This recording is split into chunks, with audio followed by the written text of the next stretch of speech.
Welcome to Olympus. My name is Ryan. Today we're going to be going over Adventure 10, which, in my opinion, is the hardest adventure in Hero Wars.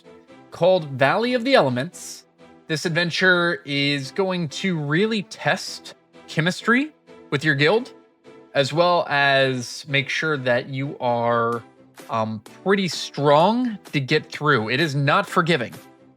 And the reason that is the case is that it does not allow you to miss many nodes before you can't get all of the prizes.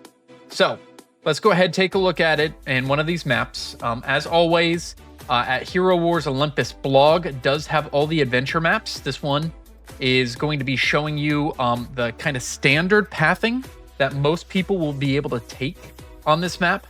And you can see here there's 3 different strategies. And while you have seen on previous adventures, you have the bottom, in the middle, and the top. You can notice even at the top, this one kind of goes all the way around, then circles back. So it's not like you just go all the way over here. It's a very, very difficult map. And one of the reasons it's difficult, you can notice here, this takes 15 moves, this takes 15 moves, and this takes 15 moves as well. So what does that mean? If you miss one, then you're not going to be able to get all the prizes. Now that's just with that particular map. There are other maps that you can take. So for example, on the Hero Wars wiki, you can see that there are different paths, like right here, the red, the blue, and the white. And so there are different ways that you can do things. That are a little bit safer in terms of make sure the boss is dead before keep on going. But at the same time, it is still going to be difficult.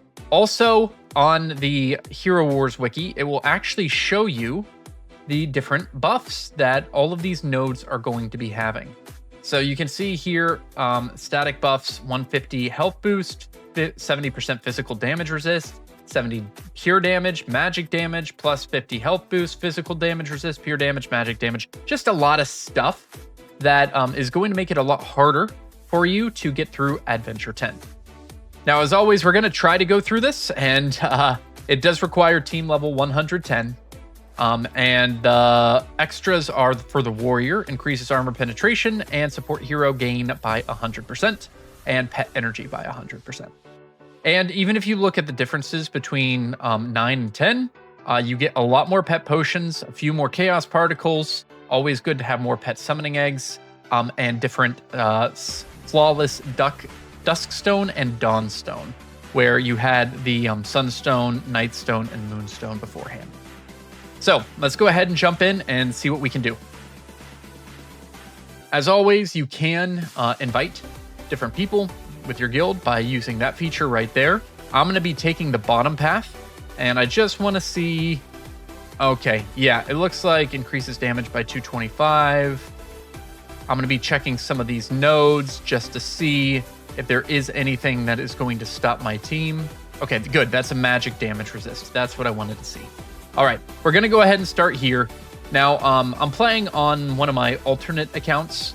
So these teams are not the best, which is why I'm checking the path that I want to take. Usually, the best path to take at the very beginning is going to be the bottom path. And the reason I say that is the middle path requires the person to go down to number 4, then number 8. But they'll stop at number 4 because number 8 has a tower that is covering it. So if you take the bottom path, you can beat the tower at number 9 to make sure that the person in the middle can then help you and take down number 13 and then keep on advancing.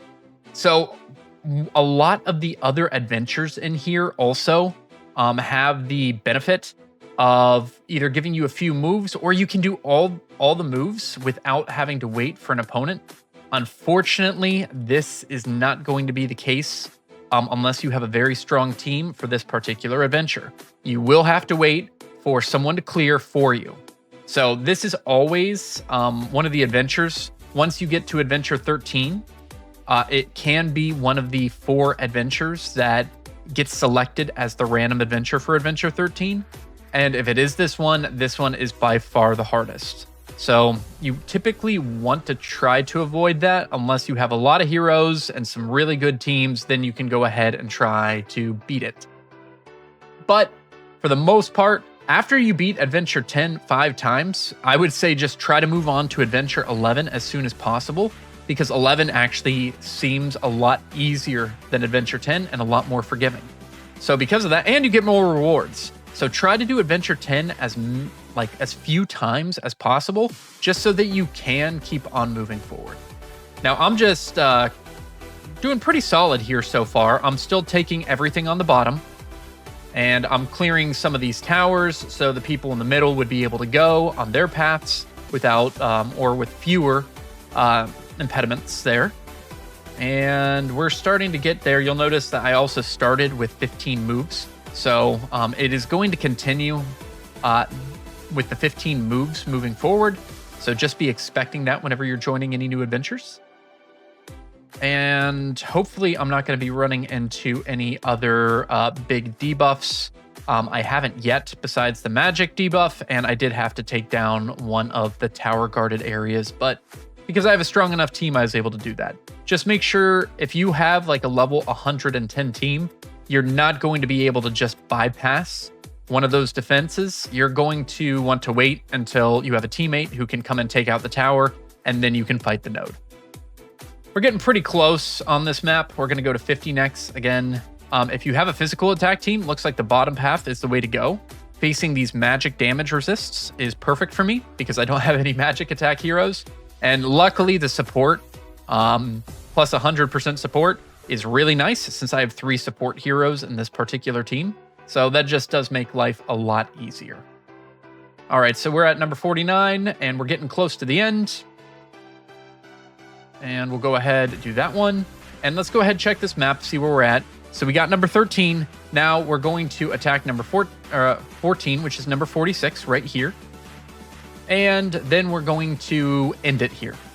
And normally what is going to happen is after the rest of my teammates come in and start taking down the nodes, particular number 45 and number 43, I am going to be facing number 52 with my last remaining move. It will be up to me to kill him. Now, number 52 is going to be a corrupted Ginger. Probably one of the easier bosses. If you have an Aurora, Aurora is going to make short work of Ginger because Ginger is just going to be shooting. Aurora is going to be able to do the dodge artifact quite a bit, as long as you have that dodge artifact leveled up. And that's going to allow your entire team to basically defend all of her attacks. And once that happens, your ultimates are just going to go off completely against her and make life pretty easy for you. So Aurora, Heidi's also a good hero. Anyone with a dodge artifact would be very good against Ginger right here. But that is Adventure 10. Hardest adventure in the game, besides Adventure 13, whenever it's 10. But make sure to check out the maps.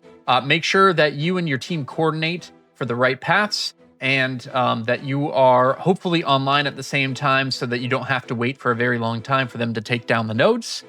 It is beatable. I would probably try to move on to Adventure 11 as soon as I could. Thanks so much for watching, and we'll talk with you soon.